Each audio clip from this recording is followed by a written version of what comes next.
Hola amigos, esto, como ustedes saben, es Reflexiones, un programa de Canal B, el canal del Bicentenario, el mejor canal, en mi opinión, mejor canal digital del Perú. Hoy vamos a conversar y a reflexionar sobre un tema principal para el Perú. Hablaremos sobre la importancia de las Fuerzas Armadas y las policiales en nuestro país. Para tratar este importante tema, hemos invitado a dos personas muy relacionadas y que conocen perfectamente lo que está pasando con respecto al tema mencionado. Uno de ellos, perdón que estoy un poco afónico, uno de ellos es Jorge Gómez, contraalmirante retirado de la Armada Peruana, que ha sido jefe del Estado Mayor de la Comandancia General de Operaciones Navales y experto en inteligencia. También estará Juan Rafael Villarán, abogado, ex asesor de la presidencia del Consejo de Ministros y analista político, a quienes le doy la más cordial bienvenida y nuestro agradecimiento por estar en Reflexiones.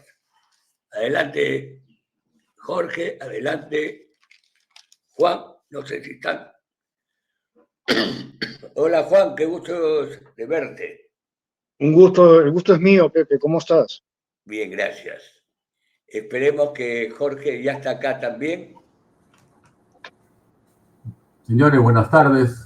Hola Jorge, no te veo. A ver, voy a ver qué está pasando. Un minuto. Un minuto para arreglar esto. Adelante, adelante. Vamos avanzando con Juan. Usualmente en mis programas recientes vengo pidiéndole a mis invitados una opinión previa, ¿no? Inicial, de lo que viene sucediendo en la semana, esta última semana en el Perú. Entonces vamos a aprovechar que Juan ya está con nosotros y pedirle que nos dé un poco cuál es su opinión de lo que está sucediendo. En especial con este último allanamiento, ¿no? en el cual está involucrado, creo que Juan Carlos Tafur, uno de los periodistas importantes del país. Ya te veo, Jorge, qué gusto de tenerte con nosotros. Bienvenido. Buenas tardes, Pepe. Buenas tardes, Juan. Un gusto estar con ustedes. Gracias por la invitación. Perfecto. Entonces, gracias a ti por estar acá en Reflexiones. Jorge. Bueno, empecemos, Juan, contigo. Le estaba pidiendo la opinión, como siempre hacemos, a Juan y a ti. Hacemos con nuestros invitados últimamente con relación a los últimos acontecimientos sucedidos en el Perú. Antes de entrar ya al tema de fondo, que es el tema que acabo de mencionar. Adelante, Juan. Bueno, Pepe, esto que acaba de ocurrir en el allanamiento del periodista Tafur y la detención de 7 personajes en una operación que el Ministerio Público le ha llamado Valquiria 2, bueno, es simplemente una continuación de lo que está ocurriendo en el país. O sea, la gente vive el día a día, pero no se da cuenta de que está sujeto a la detención, al allanamiento, al abuso en general de parte del Ministerio Público, de la policía adscrita al Ministerio Público, donde te detienen, te secuestran la computadora, los teléfonos, etcétera, al más puro estilo, yo te diría, cubano o de Nicaragua, y lamentablemente la prisión preventiva se ha convertido en una cosa de todos los días. Esto es una continuación inclusive del allanamiento que le hicieron a la casa. Yo no estoy diciendo que sea culpable o inocente, pero donde se ha visto que le pateen la puerta a una presidenta en funciones, se metan a su casa y se lleven sus cosas, ¿no? O sea, es inaudito. Y en esto de lo de Valquiria 2 se puede ver lo mismo. Tafur es un periodista. No hay una imputación directa Él dice que ha habido un expediente de 600 páginas durante la comisión del allanamiento, pero realmente es inaudito, Pepe. O sea, tú eres periodista, el día de mañana tú te pronuncias sobre una información que te hacen llegar tus fuentes, y antes de que tú puedas demostrar, hablar o lo que sea, ya te imputan un delito y te podrían estar entrando en este momento a tu casa. Entonces, ¿dónde estamos viviendo? No hay una garantía para nadie bajo estas circunstancias. Eso es lo que yo te puedo opinar sobre Valkyria 2. Ya, sí, pues evidentemente es una preocupación de todos nosotros, de todos los ciudadanos del país en cuanto a la forma y manera como está actuando el Ministerio Público, porque a la vez no es igual con aquellas personas al ministerio, ¿no? Como es el caso de Gorriti, que es tan mencionado en los medios de comunicación y que no vemos ningún allanamiento, ninguna situación, solamente con él, sino con muchas otras personas vinculadas a ese grupo. Entonces es preocupante. ¿Qué dices tú, Jorge, sobre eso? Adelante. Bueno, yo coincido con Juan, pero quisiera agregar algo más. Creo que este tipo de cosas es un humo que está tapando otras cosas muy principales que se están dejando de lado. Digamos, el problema más importante, que es la inseguridad ciudadana, que no se está tratando como debe ser. Otro es el señor Gorriti, no le pasa nada. Entonces, para mí, este tipo de cosas es tapar otras cosas muy importantes que se están dejando de lado y que van en contra de la seguridad y de todos nosotros. Eso es lo que yo siento en este momento. Ya, evidentemente, pues, no, la parte de inseguridad ciudadana corresponde más bien al Ejecutivo y no vemos nosotros ninguna acción importante. He observado, por algunas informaciones que me han enviado, que, por ejemplo, en Ecuador acaban de determinar de que las Fuerzas Armadas tomen prácticamente toda su atención en la seguridad ciudadana de Ecuador en forma completa y total. ¿Tú qué piensas de eso, Juan? Bueno, no solamente en Ecuador, ya venía ocurriendo en El Salvador, como ustedes saben, con el presidente Bukele. Ahora ocurre en El Salvador, donde efectivamente ha sido, además es importante que ha sido con la anuencia de la ciudadanía, porque ha sido mediante un referéndum. El presidente Noboa ha sometido la militarización del Ecuador a los ciudadanos, y los ciudadanos han votado mayoritariamente, en gran mayoría, por darle una prioridad a la seguridad ciudadana, al principio de respeto a la autoridad, y ahora efectivamente. Hemos perdido tu audio.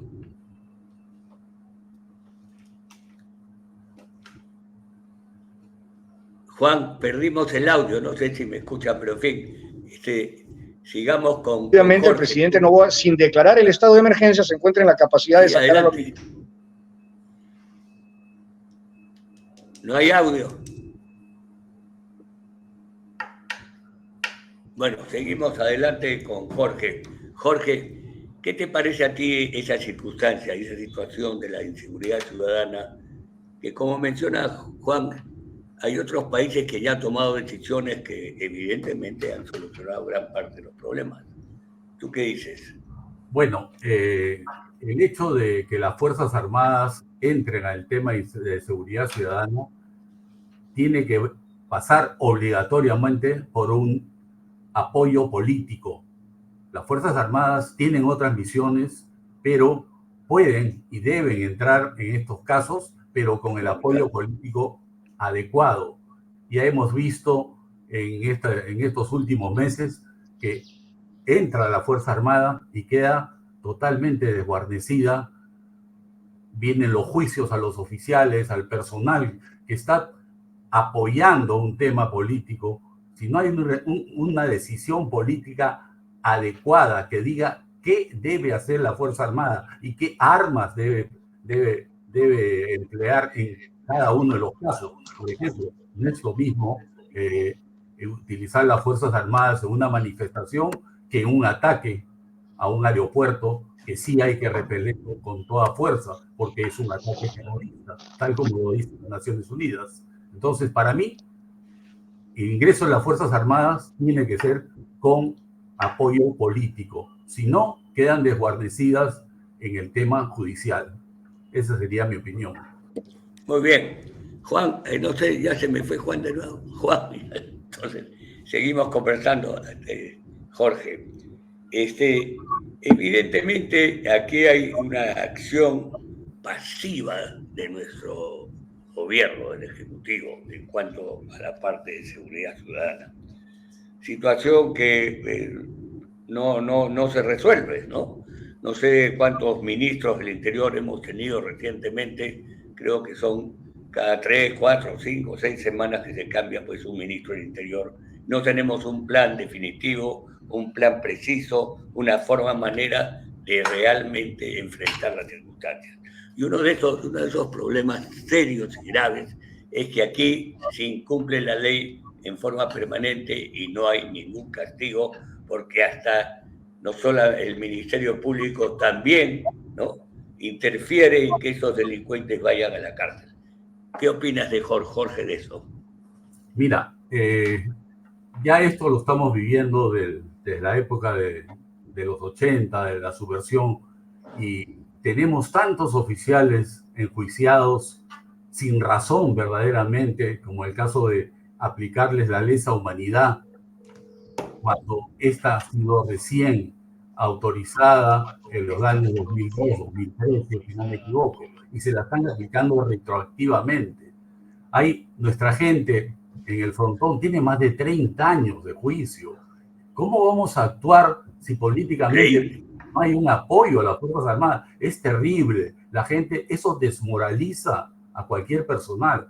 Yo creo que mayor todavía es el caso de la policía, con tantos rotación de comandantes generales, bajas de oficiales muy buenos que podrían hacer mucho por la policía con un plan adecuado. Eso es culpa exclusiva para mí del gobierno. Bien, importante lo que acaba de mencionar. Ahora voy a darle a Juan la entrada porque ha tenido una pequeña salida, para que nos termine de decir lo que estaba informando antes de que sucediera esa inoportuna salida. Dale, Juan. Parece que tiene algún problema, Juan, con el audio, ¿no? Pero seguimos conversando con Jorge. Sí, Jorge, este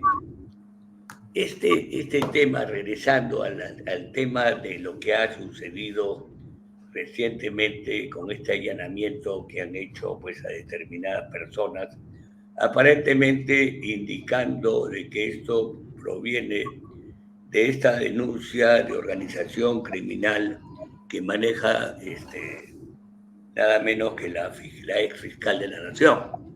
Pero en fin, voy a interrumpir nuevamente a ver si Juan, Juan, ¿tienes algún problema con el audio? Juan Villarán. No tengo ninguno, por el contrario, a veces se va y se viene el programa. Ya ahora fue de nuevo. No sé si me están viendo. Sí, ahora sí, te vemos. Estabas hablando. Estoy al aire. Bueno, dale con lo que venías diciendo. A ver, mira, me he perdido parte de lo que se ha estado conversando porque yo no sé por qué se iba el audio y el video, pero en todo caso, lo que ustedes están hablando es sobre los problemas que se están presentando en este momento comparados con el Ecuador acá en seguridad ciudadana, ¿correcto? Hablaste también de Bukele, de que en otros países se habían tomado decisiones importantes para enfrentar la inseguridad ciudadana. Adelante. Bueno, yo estaba de acuerdo con Jorge en el sentido de que las Fuerzas Armadas requieren digamos, del apoyo político, la decisión política del gobierno, porque el gobierno es el poder político al cual se encuentran supeditadas las Fuerzas Armadas. Pero en el Ecuador lo importante ha sido que Noboa lo ha hecho mediante un referéndum. O sea, ha hecho participar a la ciudadanía y la ciudadanía le ha aprobado la militarización del país. O sea, el presidente de la República ya no requiere convocar a un estado de emergencia si lo puede hacer en cualquier momento. A diferencia de eso, en el Perú tenemos una situación particular a nivel mundial. Tenemos el récord de comandantes generales de la policía y de ministros del Interior que rotan en este gobierno y donde cada uno solamente se encuentra un promedio de 2 a 3 meses. Entonces, bajo esas circunstancias es imposible aplicar ningún plan de seguridad ciudadana. Más aún si el gobierno no tiene la voluntad de apoyar a sus Fuerzas Armadas y a la Policía Nacional en las funciones que le da la Constitución.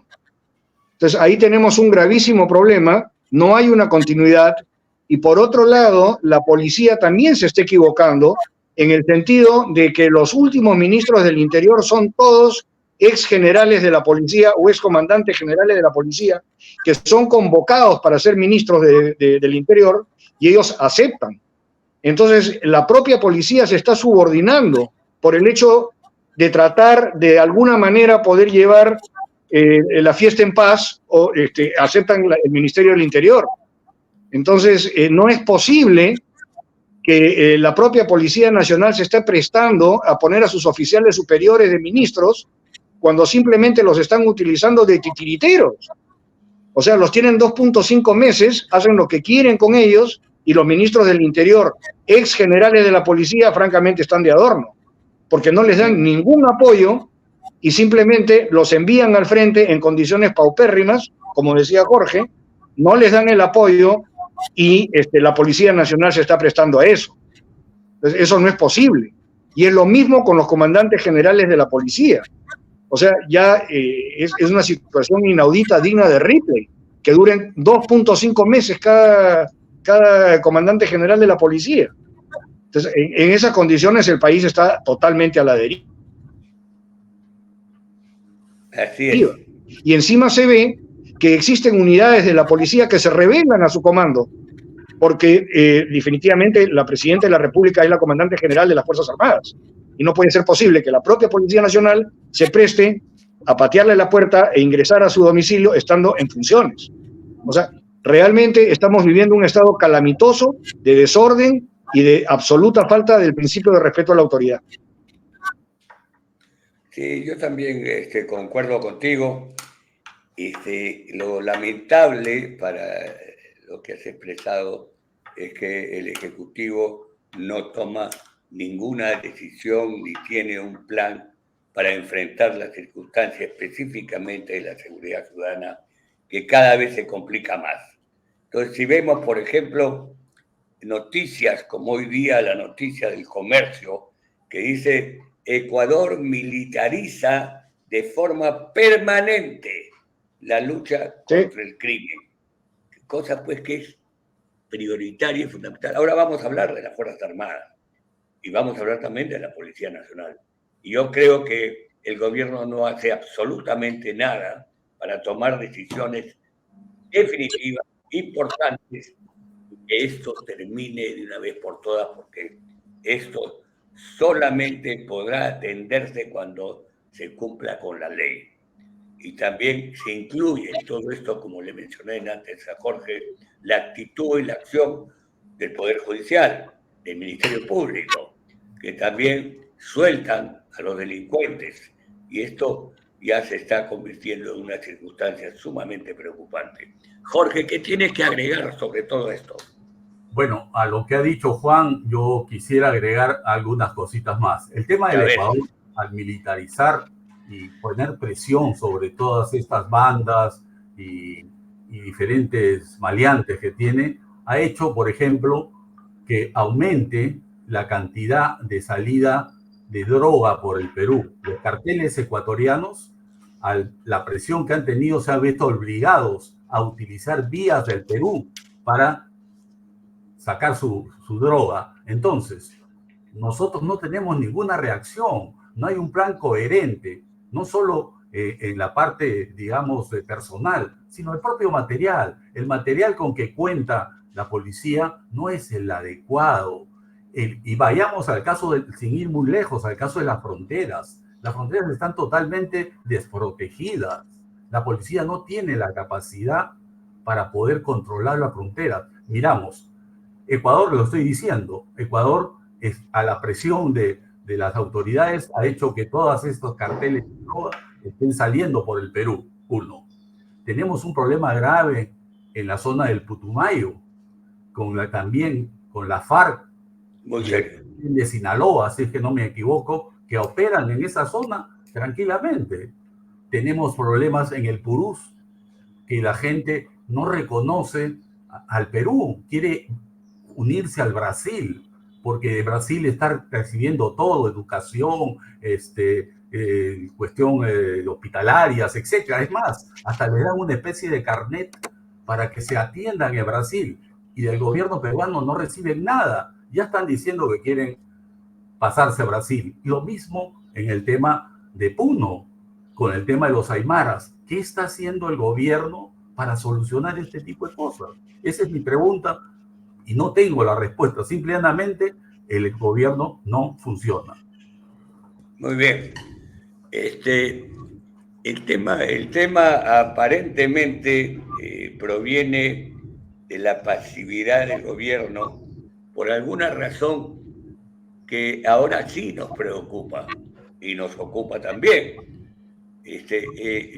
Viene y se establece o se piensa que aquí hay algo atrás, que se está haciendo todo esto con una finalidad específica, que es el comunismo.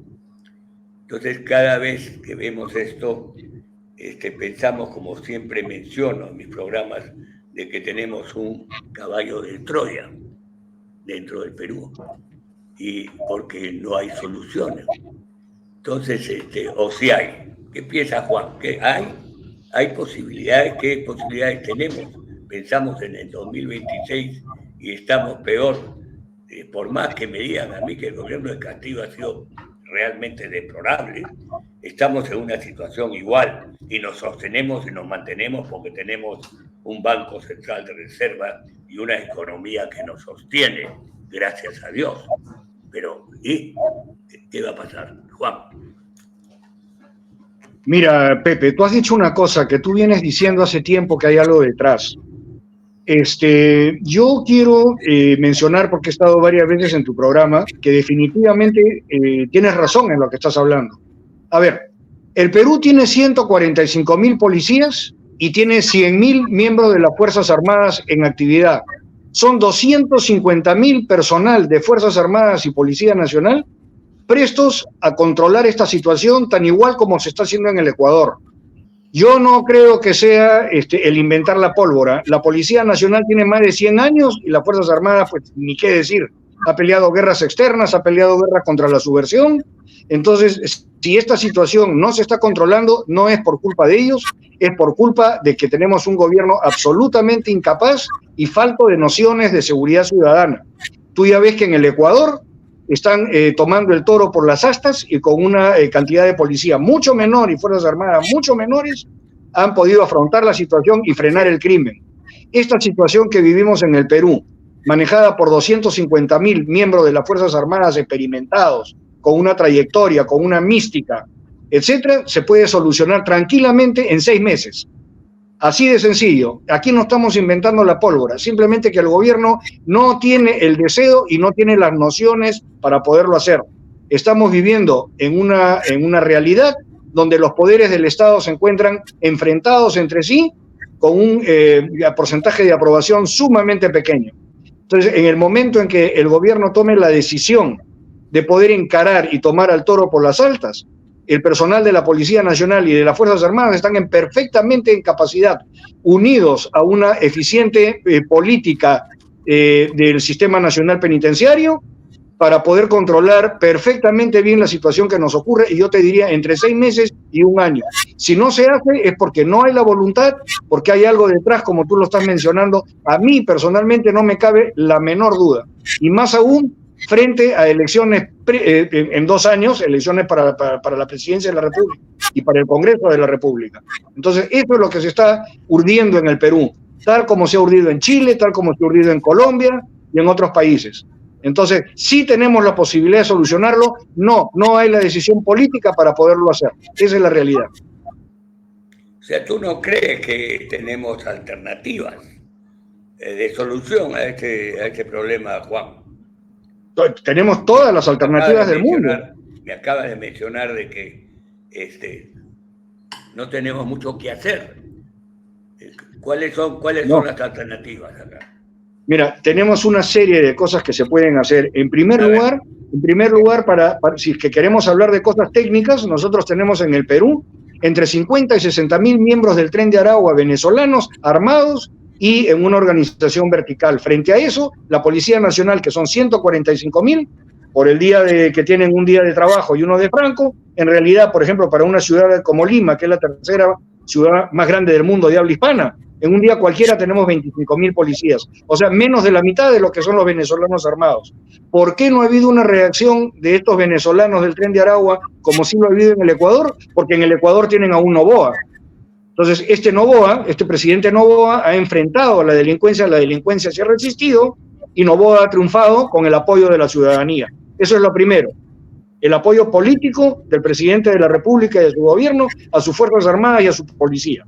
Número 2, como no hay cárceles en el Perú para poder meter a esta cantidad de delincuentes que acabo de mencionar, porque están matemáticamente comprobados de cuántos son, lo que hay que hacer es comenzar a hacer alternativas de alojarlos y custodiarlos en instalaciones que no estén en uso de las Fuerzas Armadas, como fortalezas que no estén en uso, o inclusive en campos como ha sido en Estados Unidos, en Nuevo México, etcétera, campos de concentración, entre comillas, porque no se les puede devolver a su país de origen, que es Venezuela, ya que Maduro no los quiere recibir.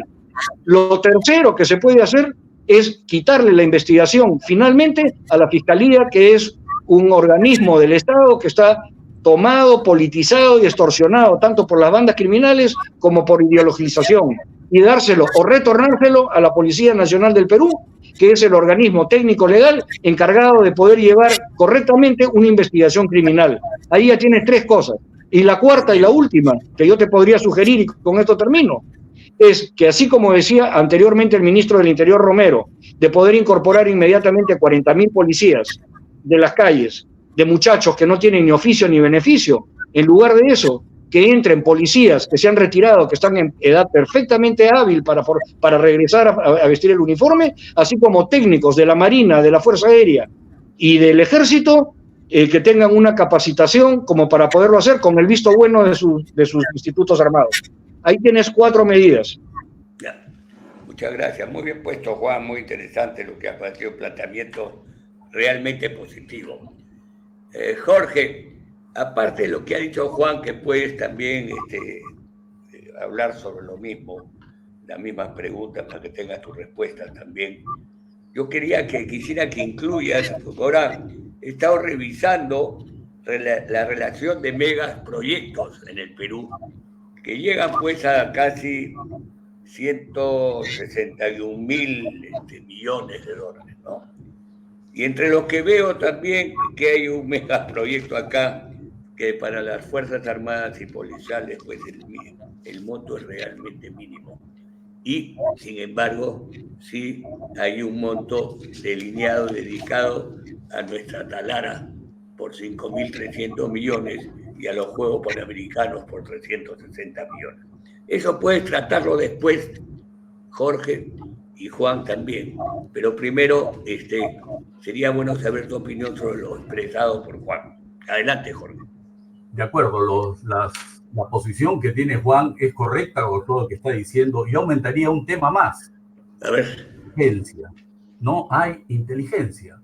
Yo creo que no es nada del otro mundo poder infiltrarse en estas bandas, poder tener información clara de quiénes son los jefes.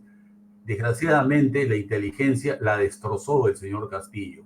No existe una inteligencia adecuada para lograr los objetivos de desaparecer a todas estas bandas tipo Tren de Aragua. Sí se puede hacer, ya sea comprando gente, ya sea infiltrando gente, pero eso no se está haciendo. ¿Por qué? Volvemos a lo mismo, por lo que no hay apoyo del gobierno. Si hubiera el apoyo, tranquilamente podríamos saber quiénes son los jefes, cómo se mueve.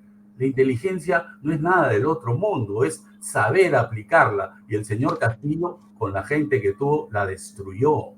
No tenemos una inteligencia eficaz. Esa es, para mí, uno de los puntos claves para salir adelante. Si no conoces al enemigo, de más estás. Necesitas conocerlo, qué piensa, por dónde va. Y la única forma de saberlo es inteligencia. Esa es mi opinión. Ya, sobre lo otro que te pregunté. ¿Perdón? Te pregunté también sobre lo que existen ahora, los proyectos, y que las Fuerzas Armadas y las Fuerzas Policiales le dan un monto mínimo cuando le dirigen proyectos como, por ejemplo, Talara o creo que mencioné los Juegos Panamericanos, ¿no? De acuerdo, Pepe. El tema pasa porque el presupuesto de las Fuerzas Armadas es el más bajo de hace 20 años, probablemente. No llegamos ni al 1% del PBI. Refiriéndonos al año anterior, nos han quitado 1.400 millones. Entonces, la capacidad tanto de la Fuerza Armada como de la policía para poder comprar nuevo equipamiento, por lo menos modernizar su equipamiento, es prácticamente cero. Yo te digo, yo he sido comandante de una fragata misilera, la Mariátegui, y en este momento que entró en servicio el año 87, hoy por hoy sigue en servicio, pero requiere una modernización, y así todo el equipamiento, tanques, aviones, etcétera.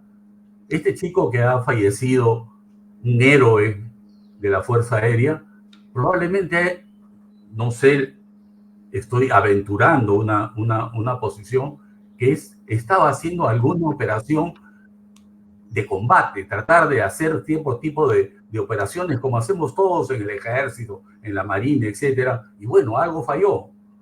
¿Por qué? Porque nuestras cosas están obsoletas comparado con otros países. Ya les digo, yo tengo acá unos números. Bolivia, Argentina ahora nos ha pasado en mayor capacidad de sus Fuerzas Armadas, pero Bolivia, Ecuador, Colombia, que Colombia tiene el triple de presupuesto que nosotros, y así toditos los países excepto nosotros. Entonces, ¿qué puedes esperar si no tienes el equipamiento adecuado tanto para el frente externo como para el frente interno? Esa es una cosa que tiene que quedar muy, muy clara. Nuestros elementos son muy antiguos, pese a que las Fuerzas Armadas, creo yo, que hacen un sacrificio enorme para poder estar lo más operativas posibles. ¿Has visto? La técnica peruana es espectacular. Tenemos el segundo buque escuela del mundo hecho en el Perú por encima. Acabamos de terminar el corte de un submarino y hemos cambiado todo lo de adentro. Eso no lo hace nadie, no lo hace nadie en América. Lo hemos hecho nosotros, el submarino ya está operativo. O sea, nuestra gente hace maravillas, pero necesitamos pues un poquito de apoyo del gobierno para poder cumplir con la misión de la Fuerza Armada, que es la soberanía nacional. Y además el desgaste que tiene la Fuerza Armada en cualquier evento social en contra del gobierno, que salga la policía y las Fuerzas Armadas, y el entrenamiento y el apoyo no está. Es difícil, creo yo, para las Fuerzas Armadas mantener un estado de operatividad adecuado para la situación. Muy bien. Yo quiero agregar a esto que ha mencionado Jorge, en cuanto otra vez al famoso caballo de Troya. Parte del proceso de sostenerse y mantener el socialismo en el Perú está en ese caballo de Troya. El debilitamiento de las Fuerzas Armadas y Policiales.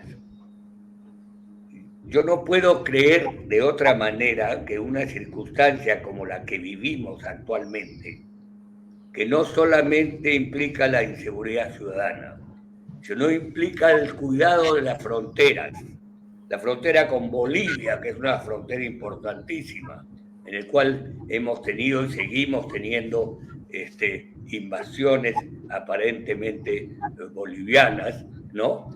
Dedicadas específicamente no solamente a generar problemas políticos, sino también a generar ahora un mayor contrabando. Ya Argentina cerró la frontera con Bolivia. Y nosotros no hemos hecho absolutamente nada, y las Fuerzas Armadas no pueden hacer absolutamente nada porque no se les ordena hacerlo. Y esto hablaste de Putumayo, hemos hablado de la frontera también de Tumbes, por todos lados tenemos un debilitamiento sumamente preocupante en cuanto a la forma como cuidar nuestras fronteras, porque no tenemos las decisiones del gobierno ni tenemos las facilidades materiales que hoy día las requerimos y las necesitamos. Y tenemos gente que tiene la atroz forma de decir las cosas como que hay que simplemente destruir las Fuerzas Armadas. Ustedes saben a quién me refiero, ¿no? Y es una pena que tengamos gente aparentemente identificada con lo que se denomina el caviarismo en el Perú.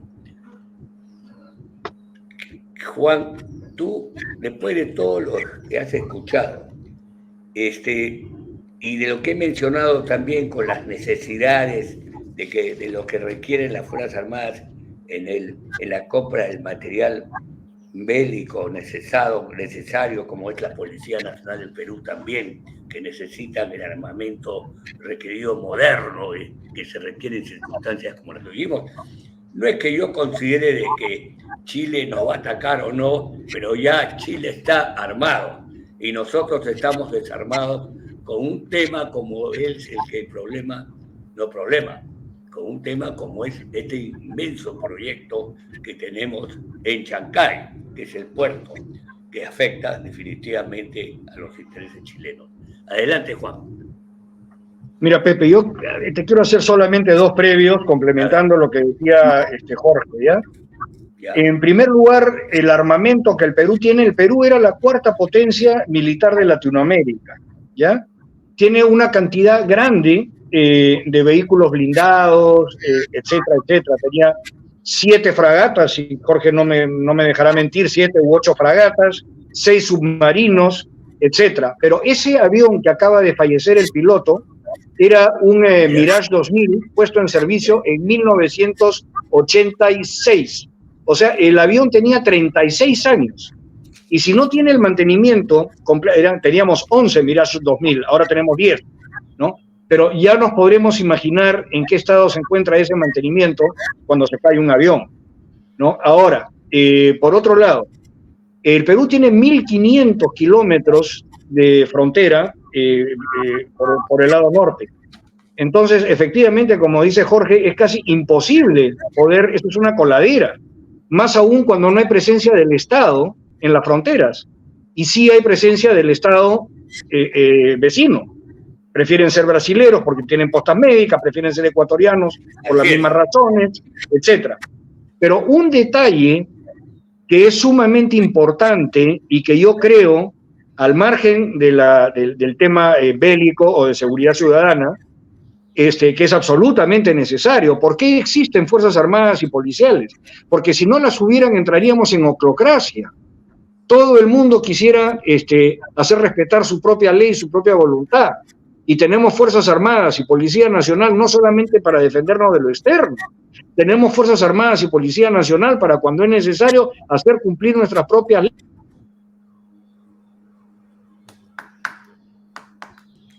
Se te fue. Se fue, Juan. Sí. Trataremos de regresar. Juan, ¿estás por ahí todavía? Leyes, y que no se vuelva esto una torre de Babel donde cada quien hace lo que hace. Una cosa que no sea que permita, como antes, que las Fuerzas Armadas no solamente pongan un policía o un soldado en una mesa de votación, sino que aseguren que el resultado cuente con su aval. O sea, no aval en el sentido de ir hacia un lado o hacia el otro, sino de poder dirimir en el caso de que haya algún conflicto, al tener ellos una copia del acta electoral y de los votos emitidos. porque ya lo hemos vivido con Castillo.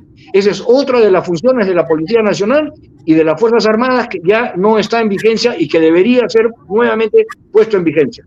Para mí me parece imprescindible el poder contar con nuestras Fuerzas Armadas, con la trayectoria que ellos tienen para poder recibir una copia del escrutinio popular y asegurarse que la voluntad popular se refleje no solamente en lo que diga el cuestionado Jurado Nacional de Elecciones, sino que también lo digan instituciones tan antiguas y tan servidoras de la patria como son nuestras Fuerzas Armadas y la Policía Nacional.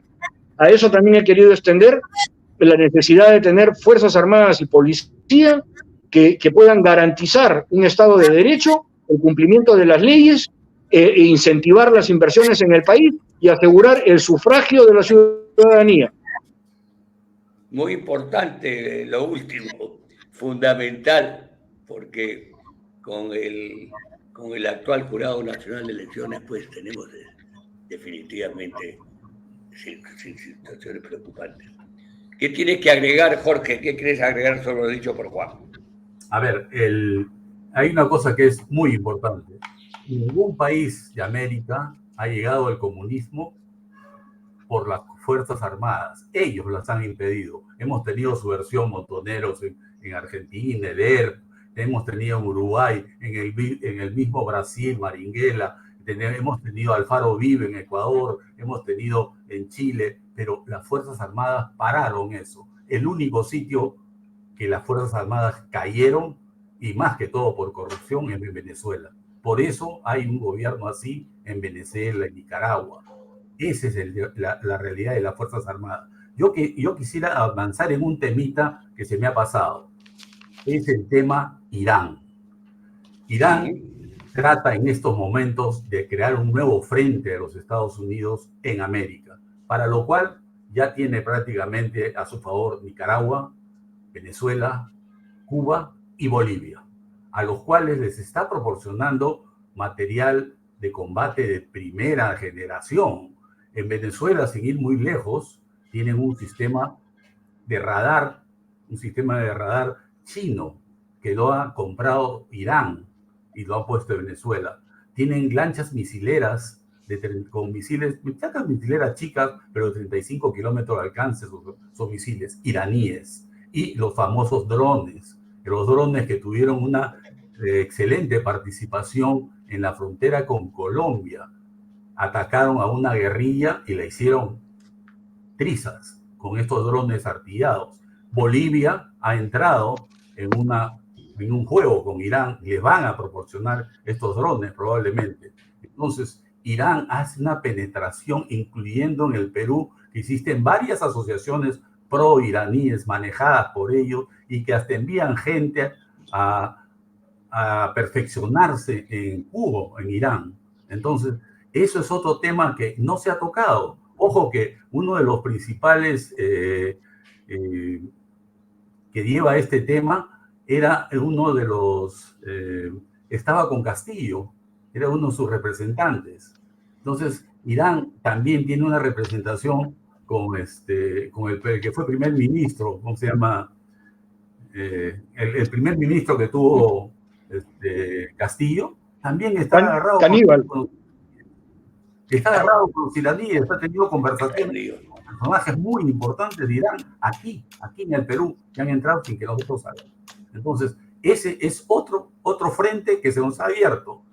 El tema de la migración no es solo un tema de que la gente, que porque tiene un gobierno dictatorial o quiere mejorar su calidad de vida, emigra. No, la migración también es una guerra simétrica. Es como han metido el tren de Aragua. Mañana Bolivia, que es un país que está casi en quiebra, con unos problemas increíbles, van a comenzar también a emigrar bolivianos. ¿Y nosotros qué hacemos? ¿Cómo paramos toda esa cosa? ¿Tenemos algún plan? Yo creo que no. Muy bien. Yo quiero hacerte una pregunta adicional, Jorge. Entiendo que el nuevo ministro de Defensa ha sido pues un general reciente del ejército, ¿no? El señor Astudillo. Entonces, mi pregunta es, ¿el ministro de Defensa es el que representa a las Fuerzas Armadas y entiendo también de una forma u otra las policiales, por más que haya un Ministerio del Interior paralelo, ¿no?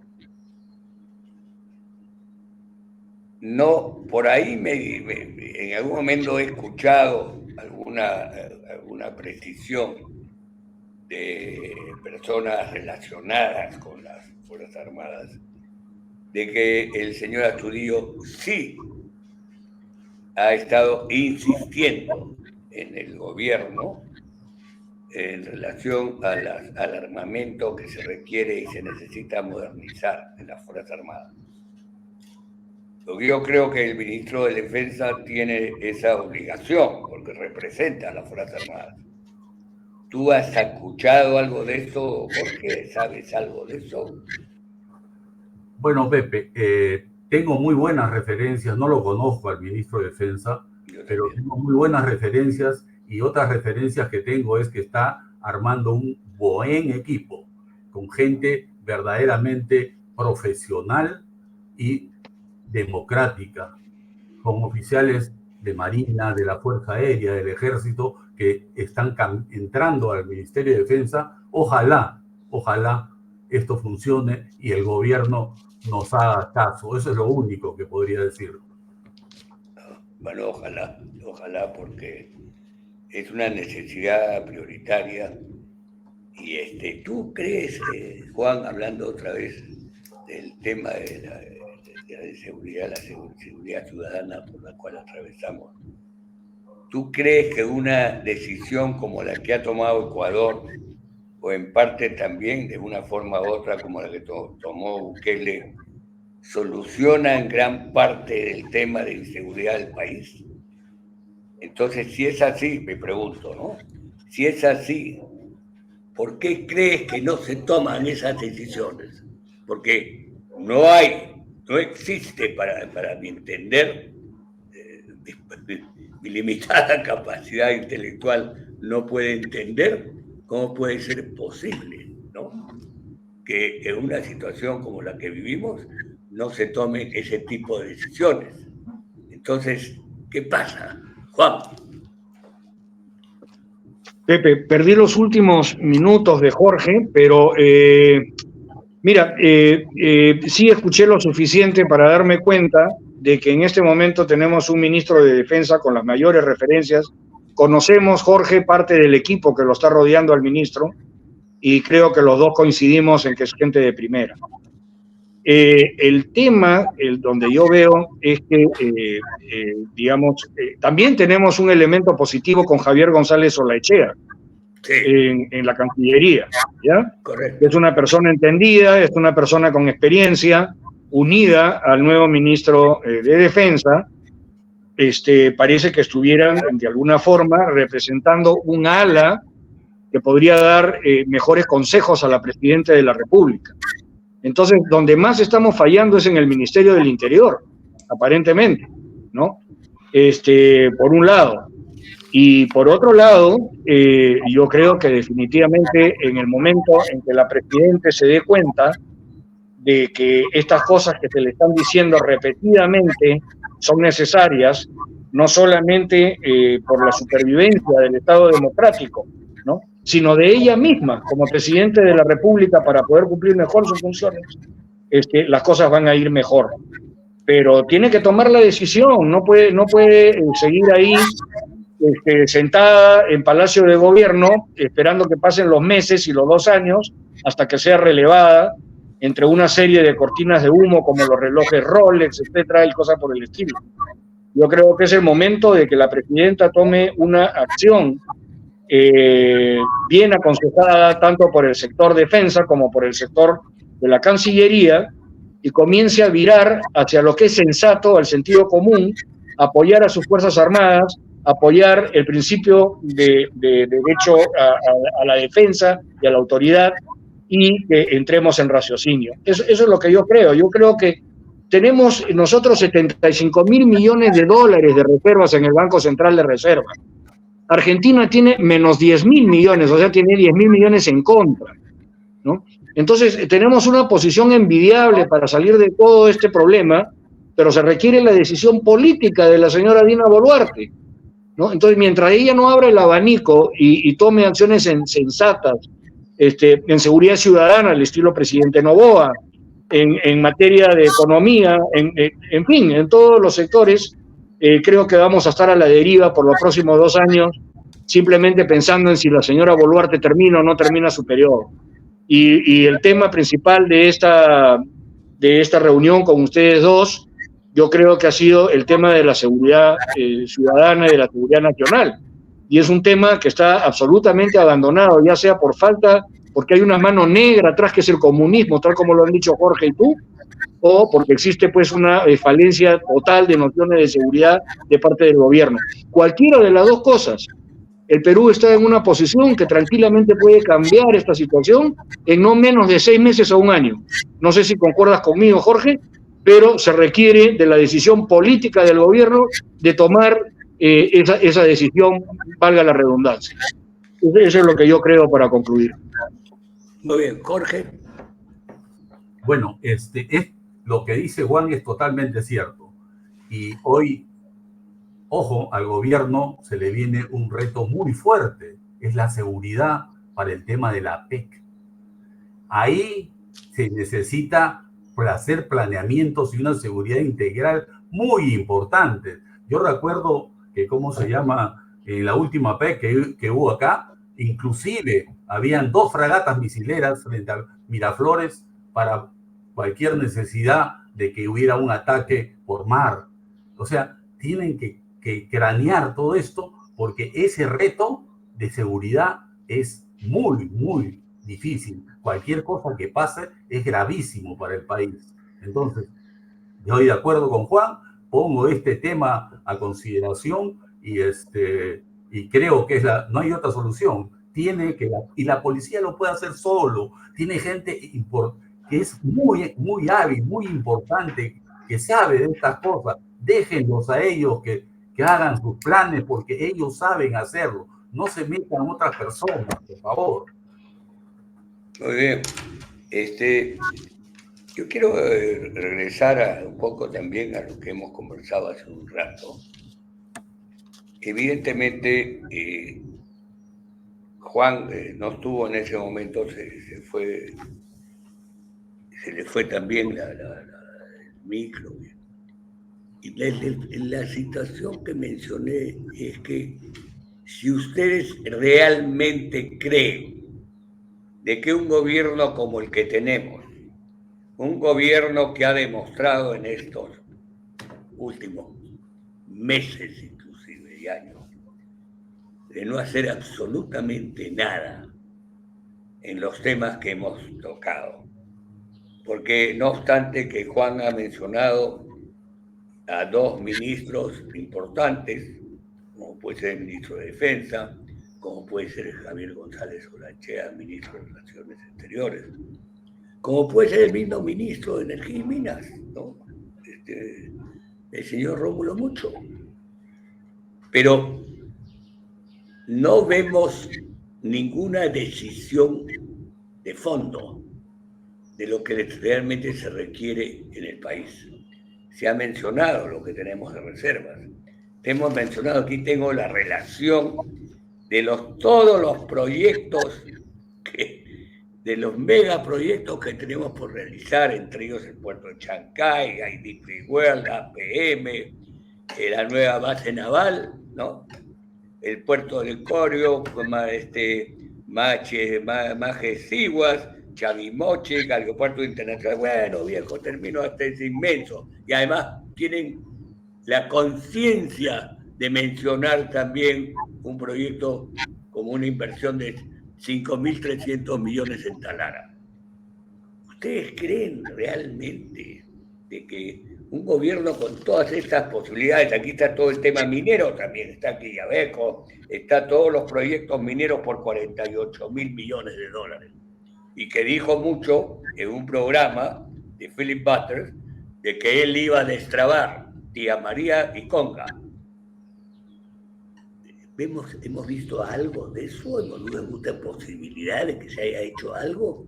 Aparte de que ya el puerto de Chancay está por terminarse, el aeropuerto también. ¿Pero qué más?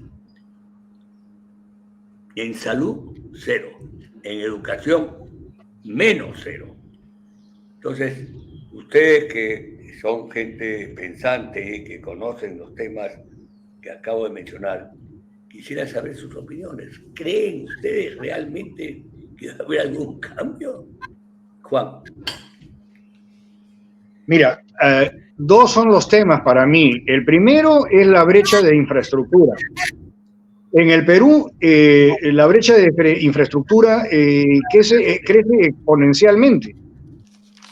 No se mejoran las carreteras, no hay carreteras de penetración, etcétera, etcétera, etcétera.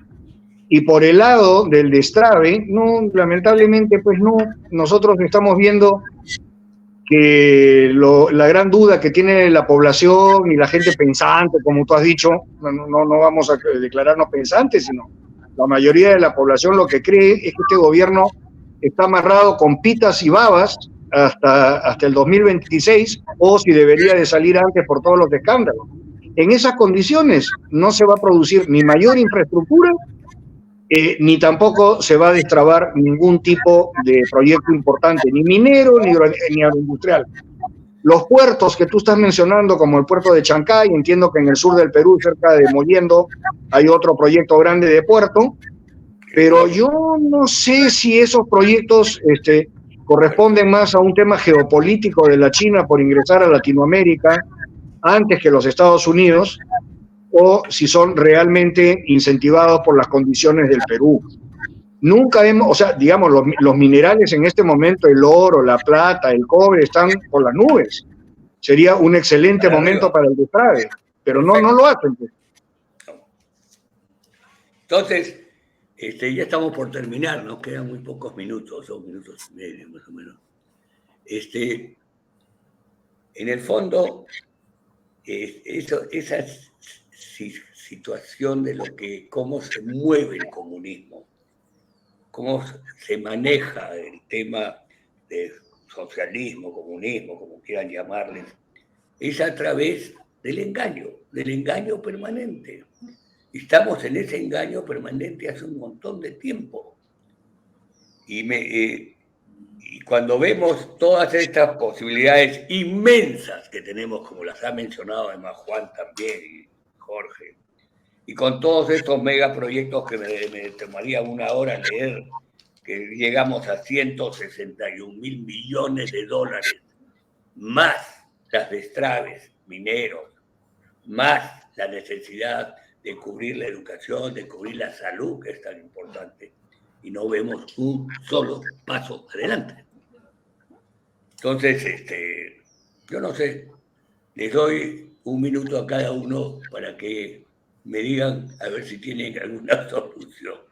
Adelante, Jorge.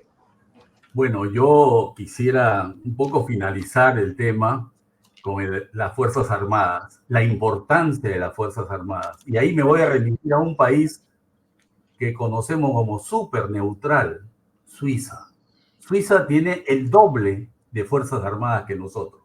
Tiene más de 200.000 ciudadanos en el ejército, de los cuales 124.000 son activos, que continuamente tienen entrenamiento de 4 meses, 2 meses, y es más, todo su equipamiento, sus fusiles, todo lo que necesita, lo guardan en su casa. Entonces, la importancia que le da Suiza a las Fuerzas Armadas es más que lo que le damos nosotros, teniendo los problemas que tenemos. Entonces, Jorge, tengo que interrumpirte, Jorge. Tengo que interrumpirte porque me cierran el programa. Pero agradecerle muchísimo su presencia. Va a ser necesario seguir conversando de esto y hay que apoyar a las Fuerzas Armadas y a las Fuerzas Policiales y buscar que realmente el país pueda salir adelante con el aporte que ellos siempre nos vienen dando y siempre nos han dado. Muchas gracias, Juan Villarán. Muchas gracias, Jorge Gómez. Y como siempre digo, vive el Perú. Buenas noches. Gracias, Pepe. Gracias, Jorge.